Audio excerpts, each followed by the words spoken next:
నమస్కారం DTV news కి స్వాగతం. హెడ్లైన్ చూద్దాం.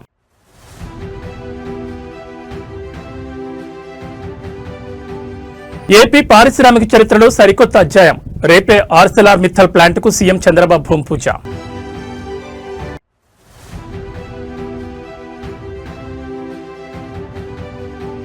సిద్దిపేట జిల్లాలో సీఎం రేవంత్ పర్యటన. ఆయిల్ ఫామ్ ఫ్యాక్టరీ ప్రారంభోత్సవం, రిఫైనరీకి శంకుస్థాపన.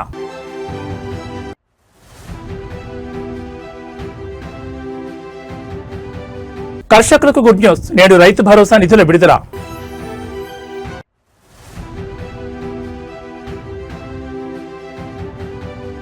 హస్తం పార్టీకి సీనియర్ నేత జీవన్ రెడ్డి గుడ్ బై. రాజీనామా డేట్ ఫిక్స్.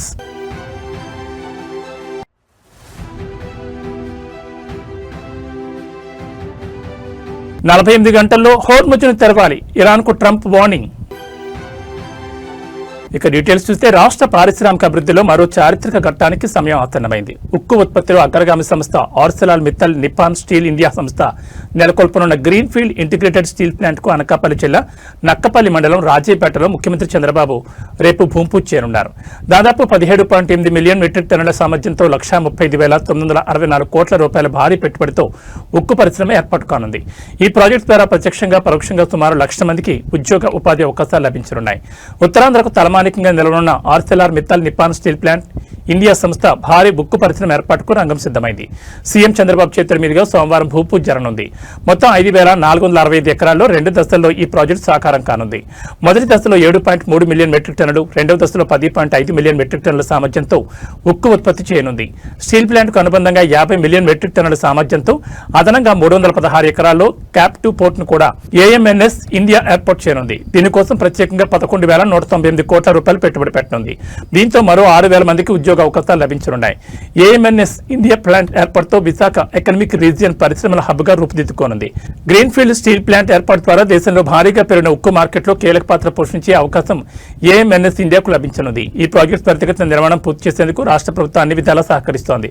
స్టీల్ ప్లాంట్ ను NH-16తో కలిపేలా 4 వర్తుల రహదారి విస్తరణ పనులు చేపట్టింది. కనెక్టివిటీ పెంచడంతో పాటు పరిశ్రమకు అవసరమయ్యే నీరు, విద్యుత్ వంటి మౌలిక వస్తువులు శరవేగంగా కల్పిస్తోంది. సోమవారం జరిగే శంకుస్థాపన కార్యక్రమానికి కేంద్ర రాష్ట్ర ప్రభుత్వాల ప్రముఖులు, పారిశ్రామికవేత్తలు తరలిరానున్నారు. సీఎం చంద్రబాబు, కేంద్ర ఉక్కు భారీ పరిశ్రమల మంత్రి హెచ్డి కుమారస్వామి, కేంద్ర మంత్రి భూపతిర శ్రీనివాస్ వర్మ, ఉప ముఖ్యమంత్రి పవన్ కళ్యాణ్, లోకేష్ ముఖ్య అతిథులుగా హాజరు కానున్నారు. Arcelor Mittal executive chairman Lakshmi Mittal, AMNS India chairman Aditya Mittal భూమి పూజలో పాల్గొనున్నారు.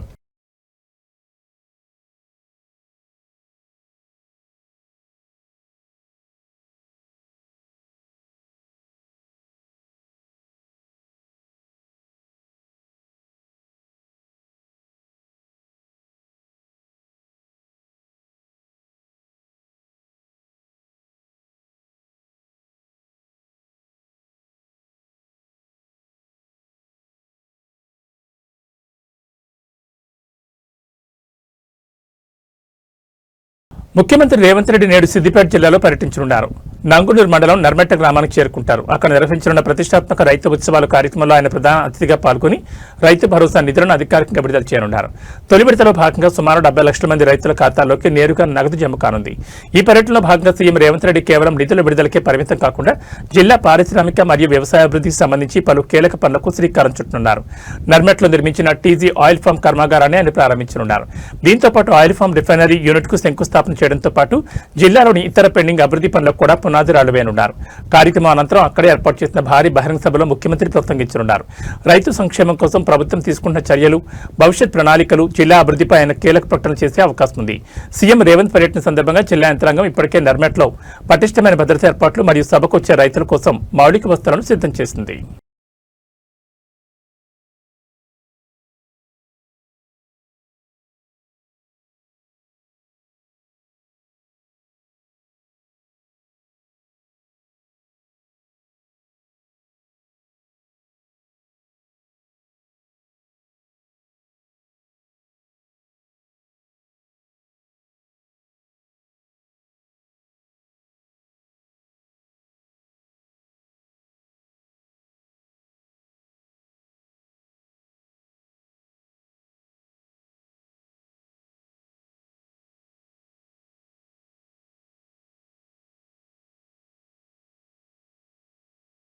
తెలంగాణ రైతులకు ప్రభుత్వం నేడు గుడ్ న్యూస్ చెప్పనుంది. ఈ రోజు రైతు భరోసా నిధులను విడుదల చేయనుంది. సిద్దిపేట జిల్లా నర్మెట్లో జరగనున్న బహిరంగ సభలో ముఖ్యమంత్రి రేవంత్ రెడ్డి పాల్గొనున్నారు.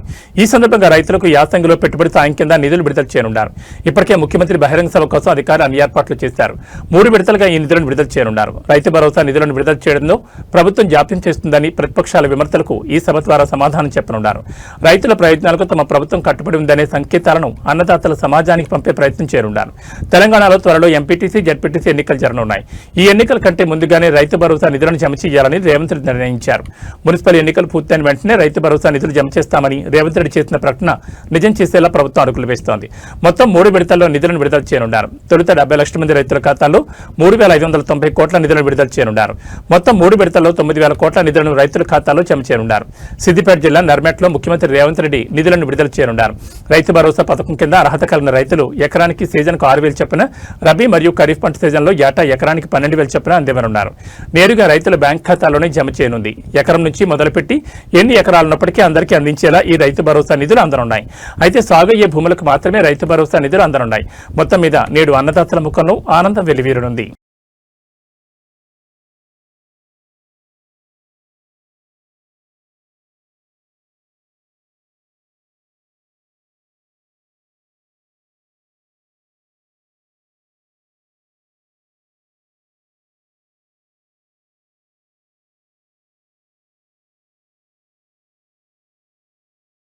జగిత్యాల రాజకీయం కొన్ని రోజులుగా రాష్ట్ర వ్యాప్తంగా సంచలనం సృష్టిస్తోంది. పార్టీపై అసంతృప్తితో ఉన్న కాంగ్రెస్ సీనియర్ నేత జీవన్ రెడ్డి పార్టీని వీడేందుకు సిద్ధమయ్యారు. రాజీనామా ముహూర్తం ఫిక్స్ చేసుకున్నారట. ఈ నెల 25న అనుచరులతో కలిసి జీవన్ రెడ్డి రాజీనామా చేయనున్నట్టు తెలుస్తోంది. ఇక 27 నుంచి గ్రామాల బాట పట్టనున్నారు. గ్రామాల్లో తిరుగుతూ పార్టీ మార్పుపై ప్రజలను అడిగి అభిప్రాయం తెలుసుకోనున్నారు. తనకు జరిగిన అన్యాయం, పార్టీ ఫిరాయింపులపై ప్రజలకు వివరించాలనే యోచనలో ఆయన ఉన్నారు. ఏప్రిల్ 10 లోపు బీఆర్ఎస్ లో చేరనున్నట్టు తెలుస్తోంది. హైదరాబాద్ కి లేదా ఫామ్ హౌస్ కి రావాలని బీఆర్ఎస్ వర్గాలు కోరినట్లు సమాచారం. జగిత్యాలలో బహిరంగ సభ ఏర్పాటు చేసి తీరుతానని, కేసీఆర్ రావాలని జీవన్ చెప్పినట్లు తెలుస్తోంది. మరోవైపు ఇప్పటికే 10 దఫాలుగా జీవన్ రెడ్డిని కాంగ్రెస్ పెద్దలు బుజ్జగించారు. మంత్రులు వచ్చి కూల్చేసే ప్రయత్నం చేసినా ససేమిరా అన్నారు. కరీంనగర్ మంత్రులు శ్రీధర్ బాబు, అడ్లూరు లక్ష్మణ్, డీసీసీ అధ్యక్షుడు చొప్పదండి ఎమ్మెల్యే మేడిపల్లి సత్యం నచ్చజెప్పినా ఫలితం లేకుండా పోయింది.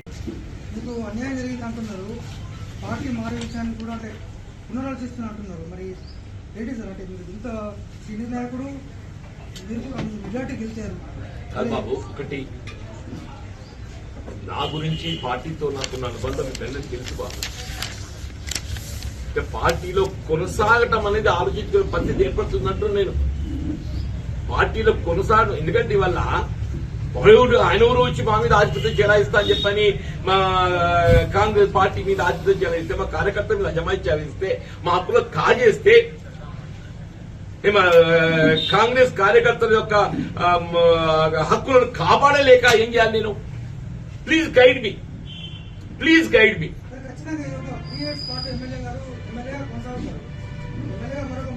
డెఫినెట్లీ అదే అందుకే బాధపడుతున్నా అంటున్నా నేను. ఇప్పుడు ఈ శోభ ఇది ముగింపు కాదు అంటున్నా నేను. ఇట్లా ఈ విధమైన ఈ వేధింపులు ఈ వేధింపులు సహిస్తూ ఎంతగా కొనసాగగలుగుతామా? నాకు నేను ఏదైతుందో, నా మనోవేదన ఏదైతుందో ఎక్స్ప్లెయిన్ చేస్తూ కెన్ ఐ కంటిన్యూ ఈ వేధింపులు భరించగలుగుతానా? ఎంతకాలం భరించగలుగుతా? దీని పరిష్కారం ఏంటి అని నేను ఊహించలేకపోతున్నాను. నేను ఊహించుకోలేకపోతున్నా బాబు అంటున్నాను. సైబర్ నేరగాళ్లు సామాన్యులనే కాకుండా ప్రజాప్రతినిధులను కూడా లక్ష్యంగా చేసుకుంటున్నారు. తాజాగా ఏలూరు జిల్లా పోలవరం నియోజకవర్గం జనసేన ఎమ్మెల్యే చిర్రి బాలరాజు సైబర్ మోసానికి గురయ్యారు. గుర్తు తెలియని నేరగాళ్లు ఆయన బ్యాంక్ ఖాతా నుంచి భారీ మొత్తంలో నగదును కాజేశారు. ఈ ఘటనపై ఆయన పోలీసులకు ఫిర్యాదు చేయగా అధికారులు కేసు నమోదు చేసి దర్యాప్తు చేస్తున్నారు. ఎమ్మెల్యే బాలరాజు మొబైల్ కు ఆర్టీఏ చలన చెల్లించాలంటూ ఓ మెసేజ్ రావడంతో అందులో ఉన్న లింకును ఆయన నిజమైందని భావించి క్లిక్ చేశారు. ఆ లింక్ ద్వారా ఆయన ఫోన్లో ఓ మాల్వేర్ యాప్ ఇన్స్టాల్ అయినట్టు తెలుస్తోంది. అది క్లిక్ చేసిన కొద్దిసేపటికే జంగారెడ్డిగూడెంలోని ఇండస్ ఇన్ బ్యాంక్ లో ఉన్న ఆయన ఖాతా నుంచి సుమారు 12 లక్షలు విత్డ్రా అయినట్లు గుర్తించారు. తన ఫోన్ హ్యాక్ అయిందని, ఖాతా నుంచి నగదు డ్రా అయినట్లు మెసేజ్ రావడంతో షాక్ గురైన ఎమ్మెల్యే బాలరాజు వెంటనే అప్రమత్తమయ్యారు. ఆయన జీలుగుమిల్లి పోలీస్ స్టేషన్లో ఈ ఘటనపై ఫిర్యాదు చేశారు. ఎమ్మెల్యే ఫిర్యాదు మేరకు కేసు నమోదు చేసుకున్న పోలీసులు సైబర్ నేరగాళ్ల కోసం గాలింపు చర్యలు చేపట్టారు. ఐపీ అడ్రస్ ట్రాకింగ్ వంటి సాంకేతిక పద్ధతుల ద్వారా నిందితులను పట్టుకునేందుకు ప్రయత్నిస్తున్నట్లు పోలీసులు తెలిపారు.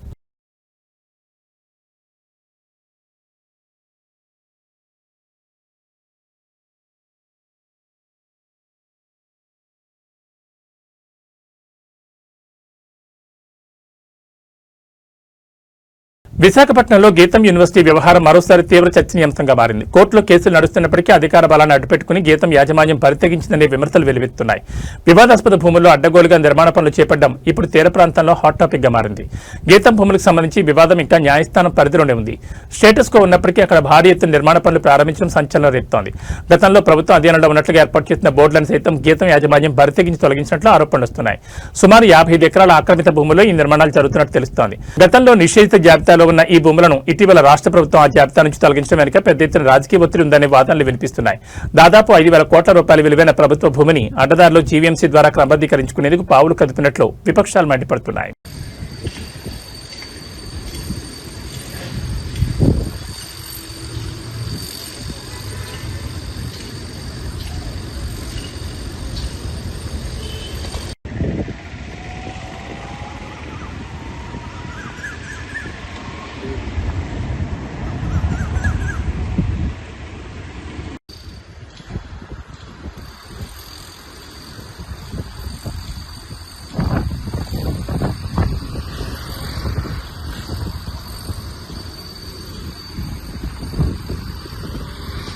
చిత్తూరు జిల్లాలో నిషేధిత పొగాకు ఉత్పత్తుల అక్రమ రవాణాపై పోలీసులకు పదం మోపారు. అంతర్రాష్ట్ర సరిహద్దుల గుండా గుట్టుచప్పుడు కాకుండా సాగుతున్న స్మగ్లింగ్ ముఠా ఆట కట్టించారు. ఇరువారం పరిసరాల్లో తనిఖీలు చేపట్టిన పోలీసులు భారీగా కోలిప్స్ పొగాకు ఉత్పత్తులను స్వాధీనం చేసుకున్నారు. చిత్తూరు ఇరువారం మధ్య పోలీసుల వాహన తనిఖీలు నిర్వహిస్తుండగా అనుమానాస్పదంగా వస్తున్న 2 ఇన్నోవా కార్లను అడ్డుకున్నారు.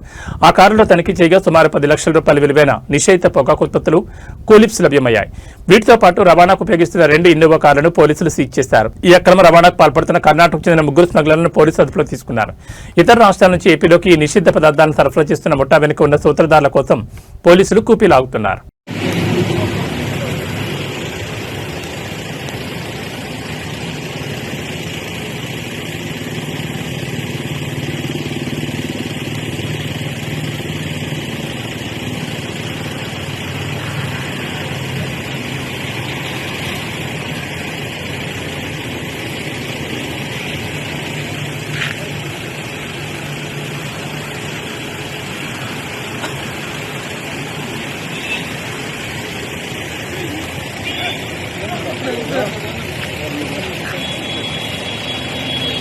విశాఖపట్నంలో దొంగలు బరితెగిస్తున్నారు. భక్తిభావంతో కొలిచే ఆలయాలను కూడా వదలడం లేదు. మాధవధారలోని ప్రసిద్ధ కనక మహాలక్ష్మి ఆలయంలో అర్ధరాత్రి చోరీ జరగడం స్థానికంగా కలకలం రేపింది.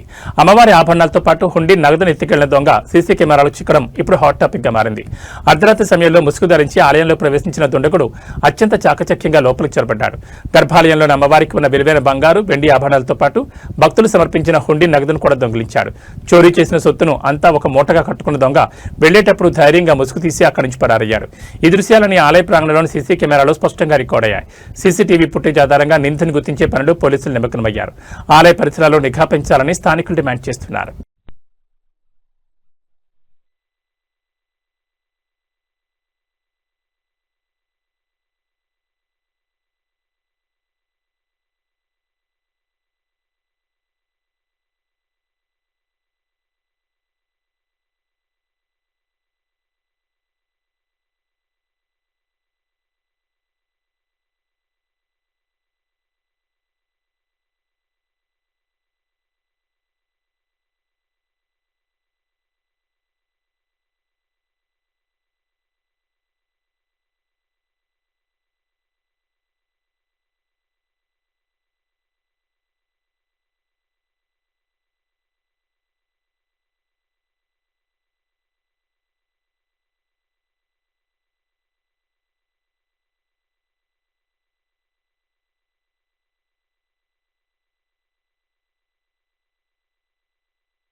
విజయవాడలో మద్యం మత్తులో వాహనాలు నడుపుతున్న వారిపై పోలీసులు ఉక్కుపాదం మోపుతున్నారు. అయినప్పటికీ కొందరు వాహనదారులు నిర్లక్ష్యంగా వ్యవహరిస్తూ ప్రాణాల మీద తెచ్చుకుంటున్నారు. తాజాగా భవానీపురం పోలీస్ స్టేషన్ పరిధిలో అర్ధరాత్రి పెను ప్రమాదం తప్పింది. నిన్న రాత్రి భవానీపురం పరిధిలో పోలీసులు డ్రంక్ అండ్ డ్రైవ్ తనిఖీలు చేపట్టారు. ఎస్ఐ ఆనంద్ కుమార్ ఆధ్వర్యంలో ఈ తనిఖీలు ముమ్మరంగా సాగుతుండగా ఈ ఘటన చోటు చేసుకుంది.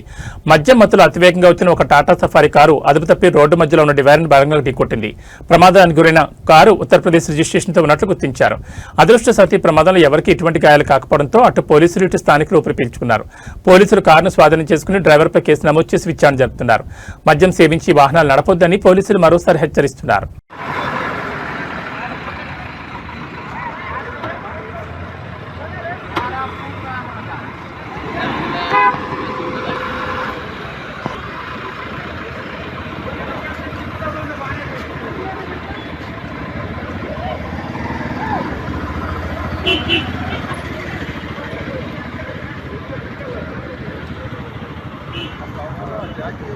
మీ వాహనంపై ట్రాఫిక్ చలాన్లు ఉన్నాయా?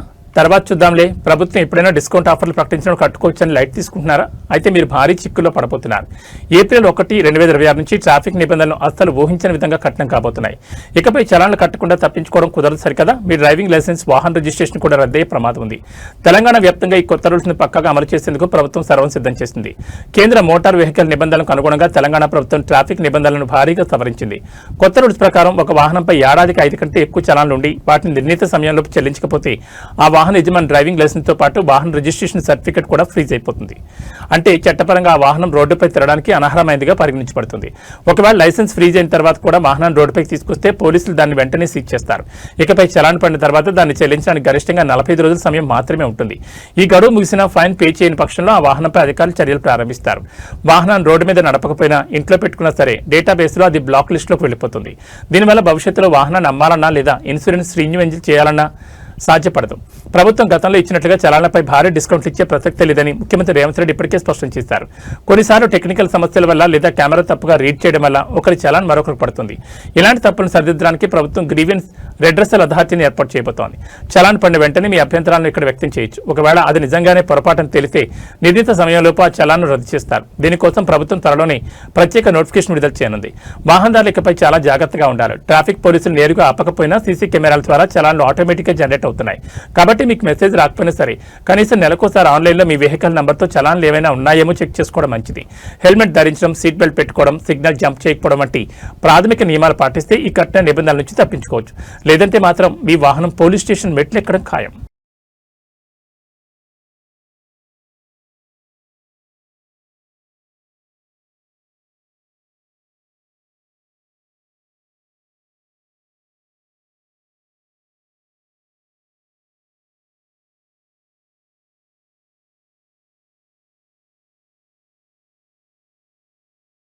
ఇరాన్ తీరుపై అమెరికా అధ్యక్షుడు డొనాల్డ్ ట్రంప్ తీవ్రస్థాయిలో విరుచుపడ్డారు. రాబోయే 48 గంటల్లో హోర్ముజ్ జలసంధిని పూర్తిగా తెరవకపోతే ఇరాన్లోని అతిపెద్ద విద్యుత్ కేంద్రాలతో పాటు పలు కీలక ప్లాంట్లను బాంబులతో నేలమట్టం చేస్తామని ఆయన హెచ్చరించారు.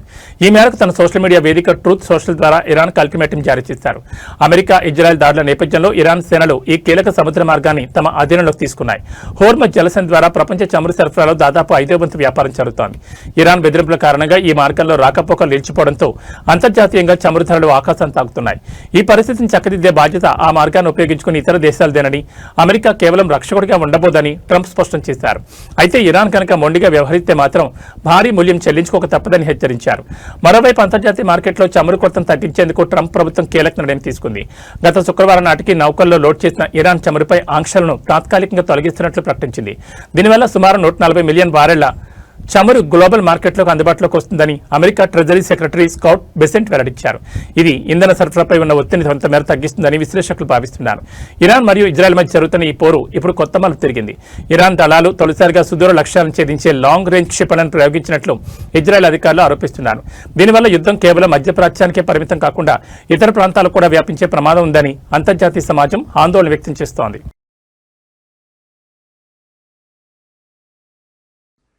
Substantially ahead of our time projections, but whatever the time is, it's okay. Whatever it takes, we will always, and we have right from the beginning, we projected 4 to 5 weeks, but we have capability to go far longer than that. We'll do it. Whatever Somebody said today, they said, oh, well, if the president wants to do it really quickly. After that, he'll get bored. I don't get bored. There's nothing boring about this. Do you agree with that, Pete? I don't think there's anything, Mr. General. I think there's nothing boring about it. Somebody actually said from the media, I think he'll get bored after about a week or two. No, we don't get bored. I never get bored. If I got bored, I wouldn't be standing here right now. I guarantee you that, to go through what I had to go through. We also పశ్చిమాసియాలో మరోసారి యుద్ధ మేఘాలు కమ్ముకున్నాయి. Iran Israel మధ్య ఉద్రిక్తతలు పతాకస్థాయికి చేరాయి. Natanz అణు కేంద్రంపై జరిగిన దాడికి ఇరాన్ ప్రతీకారం తీర్చుకుంది. ఇరాన్ తన క్షిపణి శక్తిని ఇజ్రాయెల్పై ప్రయోగించింది. ఇజ్రాయెల్లోని అరద్, డిమోనా నగరాల లక్ష్యంగా ఇరాన్ భారీ స్థాయిలో క్షిపణి దాడులకు పాల్పడింది. ఈ దాడుల్లో ప్రధానంగా నివాస ప్రాంతాలు ధ్వంసమయ్యాయి. అందుతున్న సమాచారం ప్రకారం ఈ ఘటనలో చిన్నపిల్లలతో సహా సుమారు 100 మందికి పైగా తీవ్రంగా గాయపడ్డారు. కొద్ది రోజుల క్రితం ఇరాన్లోని అత్యంత కీలకమైన నటాంజ్ అణు కేంద్రంపై దాడి జరిగింది. ఈ దాడి వెనుక ఇజ్రాయెల్ హస్తం ఉందని ఆరోపించిన ఇరాన్ దానికి ప్రతిచర్యగా ఇప్పుడు ఈ దాడులు చేపట్టింది. ఆయా నగరాల్లో సహాయక చర్యలు కొనసాగుతున్నాయి. ఈ పరిణామంతో అగ్రరాజ్యాలు అప్రమత్తమయ్యాయి. ఈ దాడులు మరిన్ని యుద్ధ పరిణామాలకు దారితీస్తాయా అన్న ఆందోళన సర్వత్రా వ్యక్తమవుతోంది.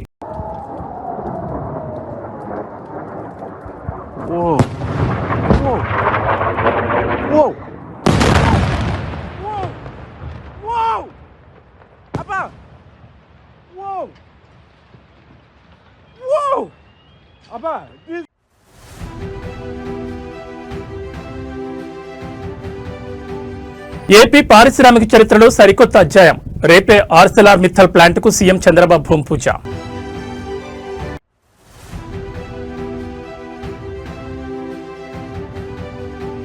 సిద్దిపేట జిల్లాలో సీఎం రేవంత్ పర్యటన.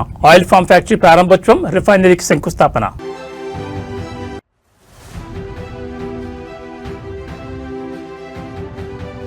కర్షకులకు గుడ్ న్యూస్. నేడు రైతు భరోసా నిధుల విడుదల.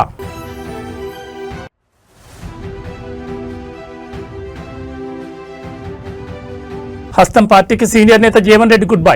రాజీనామా డేట్ ఫిక్స్.